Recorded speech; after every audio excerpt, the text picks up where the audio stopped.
అందరికీ నమస్కారం. ఈ వీడియో యొక్క ముఖ్య ఉద్దేశం ఏంటంటే, మేము ఫస్ట్ సారి తెచ్చిన బ్యాచ్లో మేము సక్సెస్ అయినామా లేదా అనేది మీకు చెప్పాలన్న ఉద్దేశంతో ఈ వీడియో చేస్తున్నా. నిజాయితీగా చేసిన అనమాట. నిజాయితీ నేను పెట్టే ప్రతి ఒక్క వీడియో నిజాయితీగానే ఉంటుంది. మేము ఫస్ట్ తెచ్చిన బ్యాచ్ యాక్చువల్గా బక్రీద్కు తీసేద్దామని అనుకున్నాము. మేము మార్చి 20వ తారీఖు తీసుకొచ్చినాము. ఎగ్జాక్ట్లీ ఈ రోజుకి 2 నెలల 15 రోజులు అయింది. అయితే మేము అనుకున్నంత గ్రోత్ రాలేదు. ఎందుకు రాలేదు అన్న దానికి కూడా నేను కారణాలు చెప్తా. దాని గురించి ఎందుకు చెప్తున్నా అంటే, ఓకే మంచిగా వచ్చింది. ఒక 60 70 పిల్లలు 25 నుంచి 26 27 అట్లా ఉన్నాయి. ఓకే, ఇబ్బంది ఏం లేదు. ఒక్క నెల మాకు డిస్టర్బెన్స్ అయింది. ఆ డిస్టర్బెన్స్ ఎందుకంటే, మేము కరెక్ట్ గడ్డి వేసినాము. గడ్డి వేసినాక ఈ నెల కొంచెము ఇది వర్షం పడితే మొత్తం ఏంటిది ఇది నల్లరేగడి అనమాట. దీనివల్ల కొంచెం ఎక్కువ గ్రోత్ గడ్డి గ్రోత్ రాలేదు, కొంచెం లేట్ అయింది. దానివల్ల ఏంటంటే మేము 1 మంత్ ముందర తీసుకొచ్చినాం. 1 మంత్ ముందర తీసుకొస్తాకనే మనకు ఎడ్జ్ లూసన్ సూపర్ నైపర్ ఇది మనకు అందుకోలేకపోయింది. దానివల్ల మనకు అవగాహన రాహిత్యం అంటే నేను చెప్తున్నాగా, డైరెక్ట్ నా అవగాహన రాహిత్యమే అని చెప్తున్నా. ఎందుకంటే తెలిసి రావాలి, తెలిసి వస్తేనే మనకు దాని మీద ఐడియా వస్తుంది, నెక్స్ట్ వాళ్ళకు కూడా అర్థమవుతుంది. ఇప్పుడు మనకు గడ్డి పెరగకుండా మనం తీసుకొస్తే మా చుట్టుపక్కల ఏంటంటే మొత్తం పొలాలు, వాళ్ళ మేపటానికి లేకుండా అయిపోయింది. ఇలా ఉన్న వరాల గడ్డి అది ఎంత వేస్తే ఏమవుతుంది, అది ఏం తింటే ఏమొస్తుంది. ఆ వరాల గడ్డి అక్కడి నుంచి పొటేళ్ళు మనం నెల్లూరు జుడిపి తీసుకొని వచ్చినాం. ఇక్కడ అడ్జస్ట్ అవి కాలేక దాని నుండి ఒక నెల మొత్తం పుర్రు పెట్టుడు, ఆ పీపీఆర్ వేయించిన వ్యాక్సిన్స్ అవన్నీ ఓకే, కానీ ఒక నెల మొత్తం దీనివల్ల బాగా డిస్టర్బెన్స్ అయినాయి గడ్డి కరెక్ట్ లేక. దానివల్ల ఏంటంటే గ్రోత్ తగ్గిపోయింది. దానివల్ల గ్రోత్ తగ్గిపోవడం వల్ల మనకేంటంటే ఒక నెల పోయింది. లేకుండా బరాబరు మేము అనుకున్న టార్గెట్ 3 months 15 kgs అనుకున్నాము.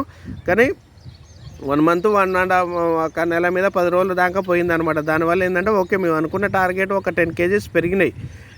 అలా కూడా అన్నీ పెరగలేదు, ఒక 70 దాకా పెరిగినాయి. ఒక 10-15 చిన్నవి వచ్చినాయి. అవి పెద్ద మనకు కొత్తగా అవగాహన రాహిత్యం వల్ల అన్నీ ఒక్కడ తీసుకోబట్టి అట్ట అయింది. దీంతోపాటు మేము చేసిన ఇంకొక మిస్టేక్ ఏమైందంటే, ఎడ్జ్ లూసను సూపర్ నైపర్ మొత్తం వేసుకుంటే అయిపోయింది. ఈ లూసన్ గడ్డి అని ఇంకోటి వేసినాము, ఇదొక 20 గుంటలు వేసినాము. ఇదేమైందంటే ఒక క్రాప్ కోయంగానే నెక్స్ట్ క్రాప్ నుంచి అది 0 అయిపోయింది. ఎందుకనేది మనకు అర్థం కాలేదు. ఓకే, అది వదిలేసి మళ్ళీ ఇప్పుడు దాన్ని 20 గుంటలలో మళ్ళీ వేరేది వేయాలన్న ఉద్దేశంతో మళ్ళీ ప్లానింగ్ చేస్తున్నాం. ఈ మెయిన్ ఏంటంటే, తెచ్చుకునేటోళ్ళు ముందు గడ్డి అన్నీ అవైలబుల్ ఉన్నాకనే తెచ్చుకోండి. ఎందుకంటే నేను 70% సక్సెస్ అయినా, నేను 100 అని చెప్పాను, 70% సక్సెస్ అయినా. ఎందుకంటే కళ్ళ ముందలు చూస్తున్నా, మనం ఎంత దానాలు ఇచ్చినా ఏమిచ్చినా గడ్డి పుష్టికరంగా వేయకుంటే వేస్ట్. అదొకటి. 30% ఎందుకు మైనస్ అయిందంటే, మీకు చెప్పిన కదా, నేను ఆ గడ్డి లేకుండా తీసుకురావడం వల్ల నాకు ఇబ్బంది అయింది. మేము ఇప్పుడు ఒక్కటి కూడా అమ్మట్లేము బక్రీద్కి ఒక్కటి కూడా అమ్మట్లేము. ఎందుకంటే మన టార్గెట్ 30 kg తర్వాత అమ్మాలనే టార్గెట్ పెట్టుకున్నాం కాబట్టి అప్పుడు అమ్ముతేనే మనకు లాభాలు వస్తాయి. మామూలుగా తక్కువ 20, 22, 23, 20 అమ్మితే మనకి ఇబ్బంది, మనం టార్గెట్ రీచ్ కాలేము. ఓకే, నేనైతే 70% అయితే సక్సెస్ అయినా, 30% అయితే ఓకే. అది ఫస్ట్ సారి కాబట్టి 2వ బ్యాచ్ 3rd బ్యాచ్ కల్లా మనకు అనుభవం వస్తుంది.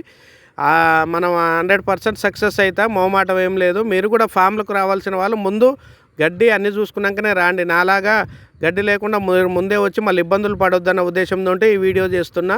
మీకు అన్నీ అవైలబుల్గా ఉన్నాకనే ఫామ్లకు పొట్టేళ్ళని తీసుకురండి. ఒక నెల లేట్ అయినా ఒకటి, అవసరమైతే ఒక నెల, ఫస్ట్ బ్యాచ్ కాబట్టి ఒక నెల అటు ఇటు అవుతుంది మనకు పెట్టేదాన్ని బట్టి ఏందనేది.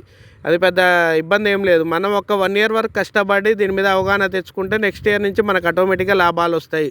అదే ఆలోచించుకొని ఈ ఫీల్డ్కి రండి. ఎందుకంటే నిరుద్యోగులు వచ్చి ఇబ్బందులు పడవద్దు.